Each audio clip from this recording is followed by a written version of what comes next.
What's up, everyone? Cubs fan 2 here, back with another video. We've got a PSA vintage reveal today. So this came from the March PSA special for vintage. A lot of stuff that's been in my personal collection for quite a long time. Finally comfortable enough to get it slabbed. I question sometimes my vintage grading. And my pre-grades, but this one I was pleasantly surprised with how things went. So I'll go through here. Some of these cards have a story, so I'll be sure to share those, and we'll see how things go. So up first, we've got a 1967 Topps Don Kessinger. Actually, I got this one from Greg Morris Cards. They had it graded as a EX Mint. I pre-grade had it as a 6, which is an EX Mint as well, and it came back a 6 EX Mint. So all around, everyone was kind of spot on with this one. Sharp card, off center, top to bottom, but corners, edges look really good on this. So I got a couple from Greg Morris Cards, and I'll give their grades along with mine, just for people that are curious on how accurate they are. And I'll say that they're pretty accurate. So that's a solid place to buy from on eBay. No affiliation with me, just a couple purchases I made there that I was pretty happy with. Anyway, next up, we've got a 1967 Topps Ken Holtzman rookie. Got this from them as well. Same grade as the Kessinger, EX to EX Mint. My pre-grade was a 6 as well, and it came back a 6. So far, pretty much spot on with what I'm expecting, and pretty much spot on with what they are calling out when I'm buying these couple cards. So next one up, this is the last one I got from them. This is a Stan Mikita 1973 O-Pee-Chee. Their pre-grade was a VGEX, which is a 4. I pre-graded this at a 6. Well, a 7, sorry. I pre-graded this at a 7. I thought it was pretty sharp. It had a suspect corner, but I still thought it was pretty good looking. It did come back a 6, so under my projected grade, but a pretty sharp card of Hall of Famer. So that's probably about a $50 card or so right there. So up next, we've got a 1970 Topps Steve Carlton. So I got this one from DC Sports 87. Another good consignment place to buy from, and it came in super sharp. I was not expecting this level of grade when I bought it. I think I paid $4 for it, but it came in, and you can see the back's really sharp, and pre-grade on this was 7, and it did get the near mint 7. So off center, obviously, but corners, edges really sharp. To me, that's a big thing when it comes to vintage. I'm a big corners, edges guy. So nice card there. That's, like I said, that's probably about $50 card too. So up next, we have got a 1960 Topps Willie Mays. Obviously, you can see from the back corners here, this is going to be low grade. This is a card that I've had for, I don't even know how many years, extremely long time. Pre-grade on this was somewhere between a 1 and a 2. I wasn't looking to get a high grade here, knowing that the corners are pretty jacked. And this one did come back a 2. So pretty happy with that. That's on the higher side of what I was expecting. So pretty cool card there. That's probably about $100 or so right there in a 2. So up next, another one that I've had for, probably 30 years. This is a 1966 Willie Mays.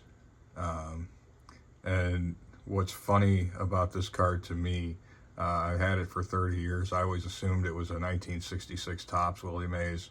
But you can see right there, printed in Canada. So this is actually the O-Peachy. So I didn't know that or didn't realize that until PSA corrected my submission. So that was kind of funny to me. But picked this up at a card show when I was just a kid. Talked my dad into buying it. Big Willie Mays fan growing up as a kid, even though he was retired well before I was born and into baseball. So always a fan of that 50s and 60s baseball legends, and Willie Mays was someone I'd pick up on. So originally, when I thought this was a Topps, I had it somewhere between a 2 and a 3. Like I said, it is the O-Peachy, and it did come back a 3. So that's a pretty nice card right there. The O-Peachys aren't as common as the Topps ones. Somewhere probably between 2 and 250 maybe on this. So pretty happy with that. Next up, we get into a run of some of my PC here and some Hall of Fame rookies. So we'll start with Fergie Jenkins, 1966 Topps. Pre-grade on this was somewhere between a 3 and a 4. Had this for 15 years probably. Nice looking card. Came back to 4. So again, pretty happy with that. This is probably a $50 card or so, but it's for my PC. So again, I wasn't expecting a 7 or an 8 or anything like that on that. So pretty happy there. Next one on the list, Billy Williams, 1961 Topps. I thought this was pretty suspect of a card. Corners are pretty rough. Again, another example of a card I've had for 15 years, 20 years, and basically just wanted to get it slabbed. Wasn't expecting much at all on this. I kind of had this down as a 2, but it did come back a 3.5. So a VG plus. Really happy with that grade. Again, I just wanted it slabbed. But in a 3.5, this is probably roughly a $40 card. And like I said, my pre-grade was a 2, so nice seeing that bump there. So up next, we've got the 61 Topps Ron Santo. His rookie. I love this card. I've got a 4, I've got a 7, and this was the first one I had, the first raw one I had. Probably had it, again, 15 years, and just wanted to get it slabbed up. I knew it wouldn't be anywhere near the 7 that I have. I had this down as a 4 with maybe an outside shot at a 5, and it did come back the PSA 4. So spot on with what I expected. Again, just wanted to get it slabbed up, so pretty happy with that. So up next, we've got the 1965 Topps RBI leaders. So league leader card, but I thought it was really sharp. Looking it over, coming from my PC, I don't even know where it came from exactly. I don't remember, but I did pull it out of my PC. Pre-grade on this was a 7 or an 8, and it did come back a 7. So really sharp edges, corners. Willie Mays and Ron Santo. Definitely happy with this. Big Ron Santo collector here, so add Willie Mays onto it, and it doesn't get much better for me. So that's probably a $50 card or something too, but just really clean and nice looking card. So the last one we got today is the Walter Payton 1976 Topps. So rookie card here. The story with this one is worth telling. So we'll go back in time, 15 years ago or so, we'll say. And one of the things that I really enjoyed doing at the time was trading online, trading cards online. I was on Blowout and Beckett trading. I did over 1,000 trades through the years. No cash involved, just trading cards. It was a lot of fun. And I had this one came from a trade. A person approached me and they had a small run of Payton cards, 76, 77, 78, 79, 80, 81, so on and so forth. And they asked me if I was interested. And of course I was, because at the time I did not have the Payton rookie. They sent me some scans of it. It looked really clean. And I asked what they were interested in. And they wanted, probably 100 or so different base and insert cards. So a lot of low-end stuff, modern stuff, that they were just trying to complete sets on. So I jumped at that opportunity to basically trade a bunch of what to me was junk, to get to another collector so that they could fill their needs, and then they filled my need by getting this Walter Payton.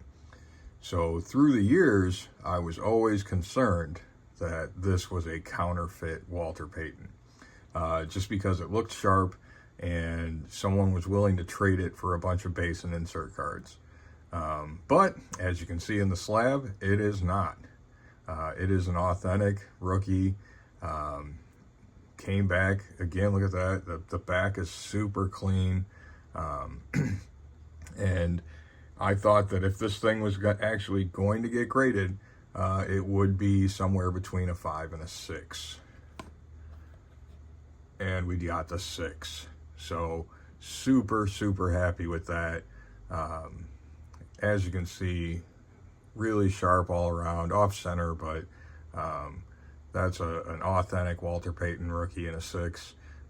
Traded a bunch of base and insert cards for. So that's probably about a $400 card right there. Definitely for my PC. It fits in with my Chicago rookie and autograph PC. So pretty stoked about getting that card back. So all in all, I thought we did pretty well on this submission. Again, I was pretty nervous with vintage. I'm more of a modern guy when it comes to what I deal with on a regular basis. But it was good to see that I was actually pretty accurate at predicting these grades for the vintage level as well. But that's it. Hope you guys enjoyed the video and the reveal and, the small story time. And until the next time, I will see you guys later.